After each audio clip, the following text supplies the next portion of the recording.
Dimitri pour le pôle de Renaissance communiste en France.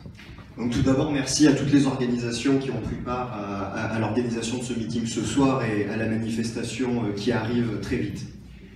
Donc chers camarades, Macron a donc invité Trump, le chef de file de l'impérialisme mondial, à Paris le 11 novembre prochain pour célébrer la grande boucherie impérialiste de 14-18.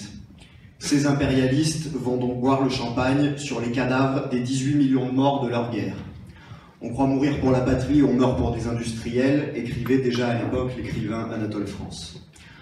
Pour nous, communistes, qui sommes nés du refus de la guerre impérialiste, notre présence ici est naturelle. À l'heure où l'impérialisme états-unien avec l'OTAN, arme de guerre et d'agression, l'impérialisme européen avec l'Union européenne, arme de destruction massive des conquêtes sociales et de la souveraineté des peuples, et l'impérialisme français avec ses interventions armées, notamment en Afrique, en Libye, en Syrie, sème la guerre et la misère aux quatre coins du monde et arrache des milliers d'enfants, de femmes et d'hommes de chez eux, les empêchant de vivre et travailler dans leur pays, il est important qu'une manifestation d'ampleur ait lieu ce dimanche 11 novembre à Paris. Cette manifestation sera d'abord dirigée contre notre propre impérialisme, car effectivement, nous n'oublions pas le message de Karl Liebknecht, l'ennemi principal étant ton propre pays. Macron est illégitime, il est belliciste, il casse les conquêtes sociales. Macron et sa caste arrogante et nuisible sont nos ennemis de classe. Cette manifestation sera une manifestation anti-impérialiste, car on défend la paix qu'en combattant les causes de la guerre. L'impérialisme et son chef de file mondial, l'impérialisme états-unien. Trump ou Obama, Reagan ou la dynastie Bush, ces hommes passent, l'impérialisme reste meurtrier et prédateur, combattons-le.